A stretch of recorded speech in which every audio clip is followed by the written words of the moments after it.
In this video of 1 step, I'm going to show you how you can activate follow button on Facebook. You can see whenever you open up someone's Facebook and they have a follow button instead of like or add friend. If you want to also add that on your Facebook profile also, let me show you how you can do that. First of all, open up your Facebook app and head over to your profile section on the top left.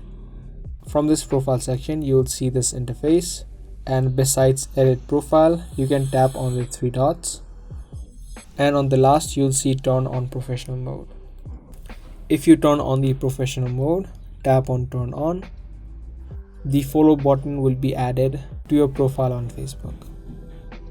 Professional mode is a way that you can monetize your Facebook. So once that is turned on, you can tap on the 3 dots again, and if you tap on the view as option, this is the way other people who visit your profile and what they can see, and as you can see, the follow button has now been added to your Facebook profile. You can anytime disable or enable this professional mode, and the follow button will be added or removed depending upon the professional mode option. So that was a quick process on how to activate follow button on Facebook. Be sure to give this video a like and also subscribe to our channel if you guys found this video useful. I'll be back soon with more daily videos. Thanks for watching.